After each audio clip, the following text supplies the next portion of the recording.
구약성경 나홈 1장 7절부터 8절 말씀까지 받들어 봉독해 드립니다. 여호와는 선하시며 환난날의 산성이시라. 그는 자기에게 예표하는 자들을 아시느니라. 그가 범람하는 물로 그곳을 진멸하시고 자기 대적들을 흑암으로 쫓아내시리라. 아멘. 우리 서로 인사합니다. 참 잘 오셨습니다. 네, 참 잘 오셨습니다. 성경은 선지자들을 통해서 경고라고 하는 단어, 경고라는 말씀을 참 많이 하고 있어요. 근데 우리는 알아요. 경고라는 말은요, 이런 뜻이에요. 뭐뭐가 되라가 아니라 뭐뭐가 되지 말라라고 하는 거예요. 이것은요, 무엇을 기반으로 하는 말씀이냐면 뭔가 요구하시는 것을 말씀하는 거예요. 경고하는 것은 우리에게 뭔가 요구하시는 거예요. 그러니까 기본적으로 성도는 뭔가 해야 될, 뭔가 되어야 될 그런 이유가 있고 기대가 있고 해야 되는 의무가 있는 거예요. 이 경고라는 말 가운데 그런 모든 것들이 다 포함되고 있는 거예요. 그러면 경고하시는 이유에 대해서도 우리는 생각해 볼 수 있겠죠. 경고하시는 이유는 그 시대 사람들에게 하시는 것이며 또한 오늘 동시대에 우리 같이 살고 있는 우리 동시대의 이 시대의 우리들에게도 동일하게 말씀하시는 경고예요. 그러니까 오늘 이 성경 말씀을 듣는 우리들도 뭔가 되어야 될 것이 있고 하나님께서 요구하시는 것이 있고 그 요구에 응답해 드려야 될 이유가 있다, 이 말씀이에요. 때문에 성도는 성경의 경고를 듣고 흘리는 것이 아니라 삶의 전환과 방향이 되어야 하는 거예요. 할렐루야. 나홈서는요, 하나님께서 나홈 선지자를 통해서 니느웨에 대하여 경고하는 말씀을 기록하고 있는 거예요. 근데 이 말씀은 하나님께서 나홈 선지자를 통해서 우리들에게 오늘 경고하시는 말씀인 거예요. 할렐루야. 성경이 이렇게 들려주시길 주의 이름으로 축복합니다. 나홈서는요, 니느웨에 대한 경고거든요. 니느웨는 아수르의 수도라라고 말하긴 하는 학자도 있고 아수르 나라의 큰 도시 중에 하나다라고 이렇게 말씀하시는 학자들도 있어요. 아무튼 아수르의 큰 도시예요. 150년 전에 오늘 이 나홈서가 기록되기 150년 전에도 이 니느웨 성에 12만 명이라고 하는 사람들이 살고 있을 정도였으니까 굉장히 큰 도시였어요. 그 당시에 12만 명이었으니까요. 근데 150년 전에 요나 선지자가 그곳에 가가지고 복음을 전해가지고 이 니느웨가 회개하고 구원받는 역사가 있었어요. 우리 요나서를 통해서 살펴봤죠. 그런데 이 아수르가 이렇게 구원도 받았고 하나님의 도구로 북쪽 이스라엘을 징계하는 하나님의 도구로 사용되어지기도 해요. 근데 뭔가 문제가 있었던 거예요. 그 문제 때문에 오늘 하나님께서 나홈 선지자를 통해서 다시 한번 경고하는 거예요. 그러니까 우리가 질문해야죠. 도대체 아수르의 니느웨가 어떤 문제가 있었기 때문에 오늘 나홈 선지자를 통해서 경고하시는 걸까요? 라고 하는 질문을 해야 되는 거예요. 다시요. 오늘 이 시대에 우리에게 어떤 문제가 있기에 이 나홈서 말씀을 통해서 우리들에게 하나님께서 경고하시는 겁니까? 라고 하는 질문을 해야 되는 거예요. 그 첫 번째가 뭐냐면 이런 말씀을 1장 2절 말씀 보니까 하나님을 거스렸다 라는 말씀을 하고 있어요. 하나님을 거스렸다. 하나님께서는 선지자를 통해서 경고하시는 말씀을 하는데 그 이유가 거스렸다라는 거예요. 거스렸다라는 것은요, 거스렸다의 반대가 뭘까? 그거는 뭔가 다른 이유가 다른 말씀이 있겠죠? 거스렸다와 비슷한 말씀이 뭐냐면 대적했다 이 말이에요. 그거보다 조금 약하게 말한다면 불순종했다 뭐 이렇게 표현할 수 있겠죠? 거스렸다라는 말은 대적했다라는 말이에요. 150년 용서의 은혜를 받았어요. 하나님의 도구로 사용되었어요. 하지만 매 순간 순종의 자리에 있지 않는다면 기억하셔야지만 돼요. 그것이 바로 거스리는 거예요.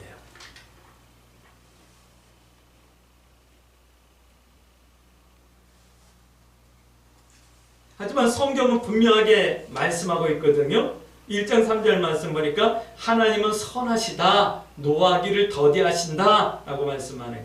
선하시고 노하기를 더디하신 하나님께서 경고하신다?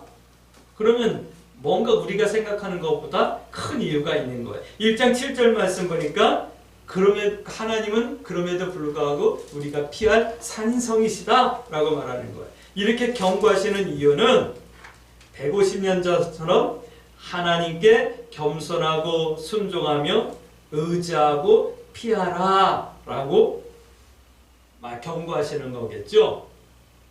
지난 한 주간 동안 뉴스를 볼 적마다 마음이 얼마나 아프고 안타까웠는지 몰라요. 왜 해마다가 아니죠. 간혹 그렇게 큰 산불이 나가지고 많은 사람들의 재산 피해가 있고 목숨을 잃고 그렇게 되는지 모르겠어요. 특별히 지난 한 주간에 났던 산불은 사람들도 한 30여 명 이렇게 목숨을 잃게 되고 또 수많은 사람들이 다치고 이재민이 지금도 뭐 수천 명이 지금 집을 잃고 생업터를 잃고 지금 이렇게 대피 생활을 하고 있고 이런 것을 계속 보면서 하나님 앞에 물어봤어요. 하나님, 저 불타는 지역이 우리보다 더 악해서 뭔가 죄를 져서 그럴까요? 물어봤어요. 그랬더니 하나님께서 저에게 주시는 감동은 아니다예요. 그러면 왜 저렇게 큰 불이 나가지고 이렇게 어려움을 당하는 사람들이 있게 하시는데요. 근데 묵상을 계속 기도하는데 나를 점검하라고 내게 경고하는 거다라고 하는 감동을 주시더라고요. 오늘 나움서 말씀과 너무나도 맥을 같이 하고 있는 그런 한 주간이었다라는 생각이 들어요. 우리의 재산이 불타지 않았으니까 나는 괜찮지. 저들은 뭔가 잘못을 했으니까 그랬겠지. 여러분들 혹시 그렇게 생각하지는 않으셨죠? 어떻게 하면 좋을까? 어떻게 하면 도울 수 있을까? 어떻게 하면 저들이 힘을 낼 수 있을까? 여러분들 안타까워하며 같은 마음으로 기도하셨으리라 저는 믿습니다. 그러나 저렇게 불나는 모습을 바라보면서 하나님께서 내게 뭔가 경고하시는 것이 아닌가라고 하는 두려움과 긴장함으로 한 주간을 보냈다라는 고백을 드립니다. 여러분들은 어떠셨나 모르겠습니다. 이 말씀을 하시는 거예요. 할렐루야. 뭐냐? 이렇게 해야 한다라는 말씀을 하시는 거예요. 어떤 말씀을 하냐면 성경은 1장 15절 말씀 보니까 절기를 지키고 서원을 갚으라 라는 말씀을 하고 있어요. 그러니까 이런 경고를 통해서 하시는 말씀이에요. 절기를 지키라 라는 말은 유월절과 맥주절과 수장절을 지키라는 말씀이에요. 유월절은 다 알죠. 출애굽할 때 어린 양을 잡아가지고 그것을 이렇게 먹고 그 다음에 출애굽하는 내용 여러분들 다 알고 계시죠? 네. 그 다음에 맥주절은 처음 추수하는 거예요.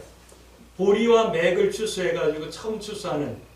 우리도 지금은 뭐 그런 표현이 없지만 우리 어릴 적에만 해도 보리고개라고 하는 말이 있었어요.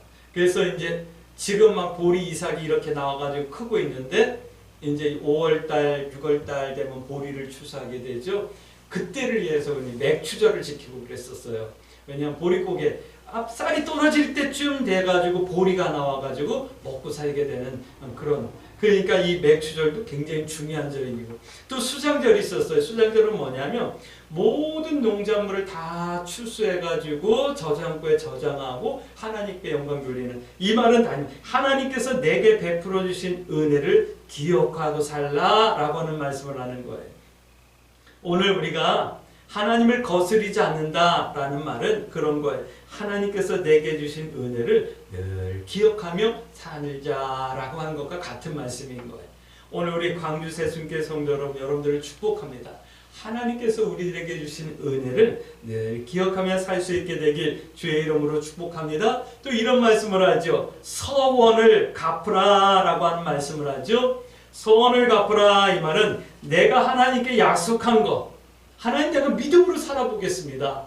내가 주님의 나라를 위해서 이렇게 한번 헌신해 보겠습니다. 이렇게 하나님 앞에 약속한 것을 기억하라는 거예요. 세밀한 감사의 삶을 살라라고 하는 말씀과 같은 거예요. 성도의 의무, 성도의 책임, 성도의 사명을 다하는 삶을 살라라는 말씀을 하는 거예요. 이것이 하나님을 거스르지 않는 거예요. 점검해 보셔요.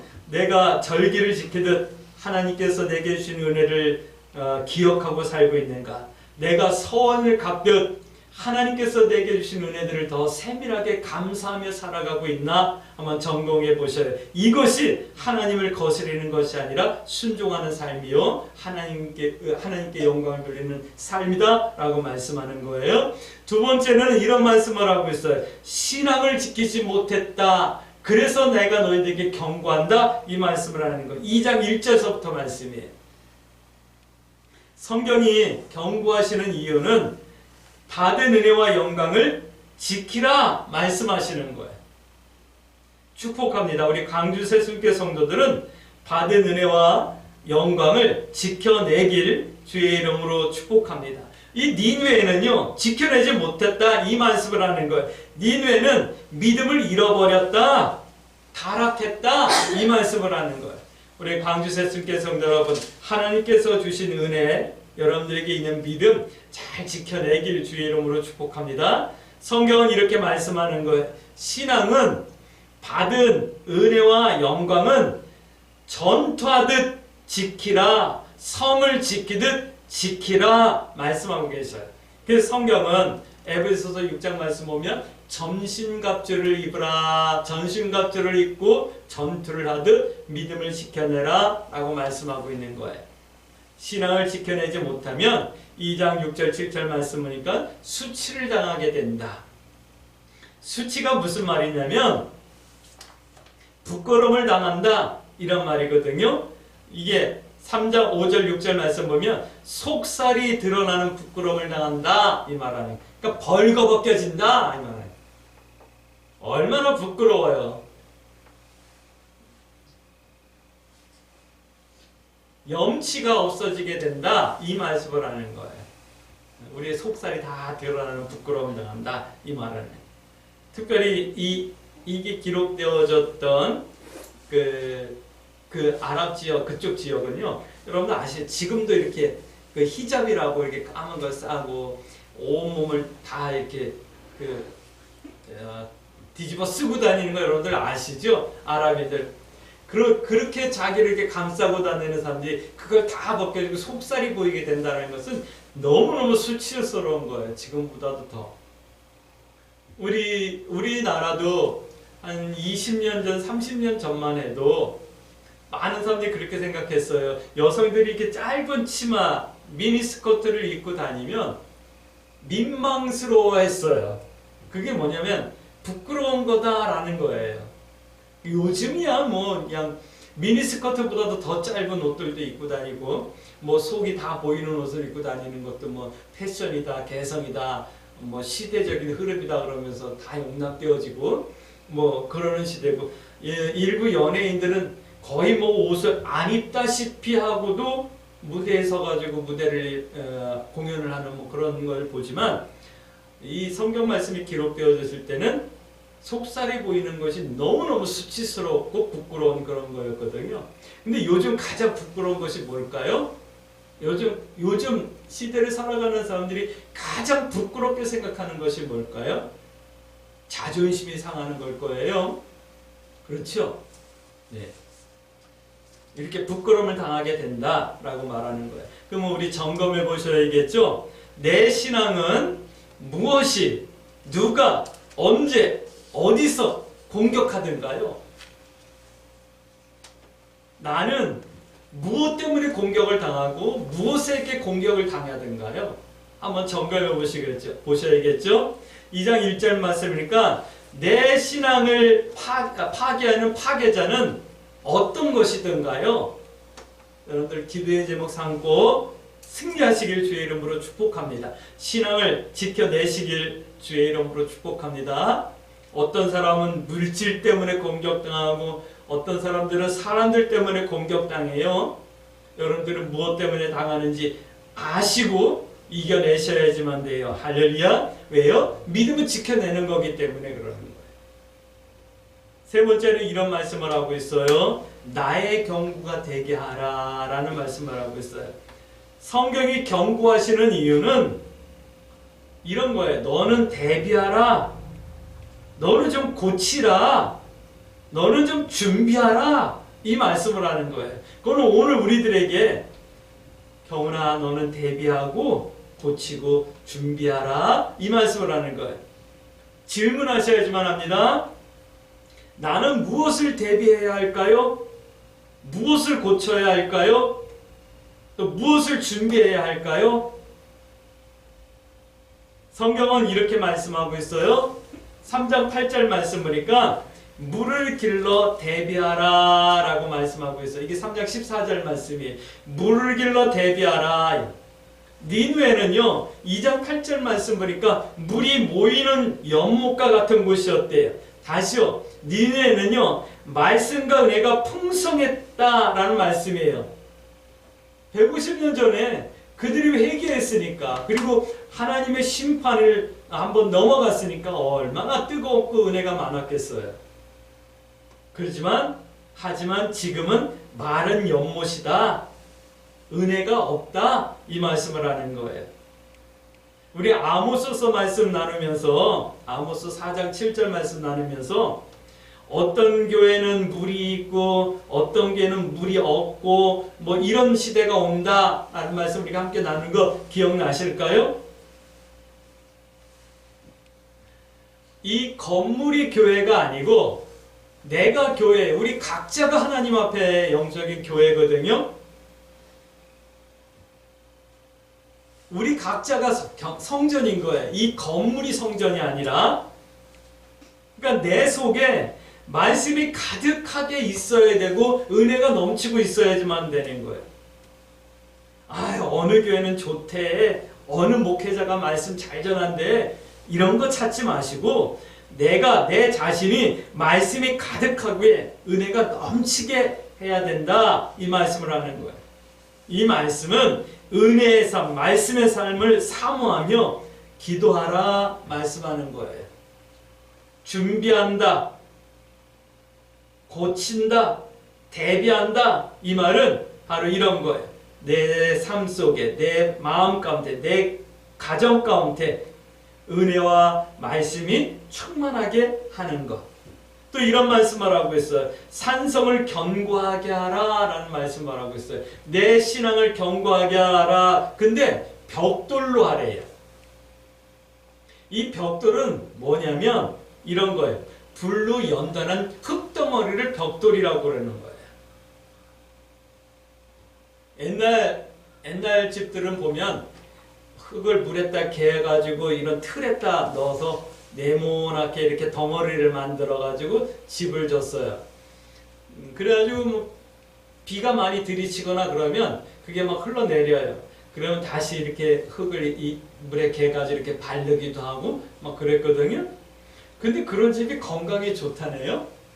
근데 그 시대가 지나고 나니까 이제 그 흙을 찍어가지고 불에 가마에다 구워가지고 벽돌을 만들어서 집을 졌어요. 흙벽돌로 지은 집인데 옛날처럼 굳지 않고 지은 집은 뭐 건강엔 좋다고 하는데 그거는 좀 약했어요. 그러다가 불에 구운 흙으로 집을 지니까 그것이 이제 고급스러운 집이 졌어요. 그러다가 요즘은요, 그런 벽돌로도 안 져요. 뭐로 짓죠? 요즘은 철골로 짓죠. 새로 짓잖아요. 그렇죠?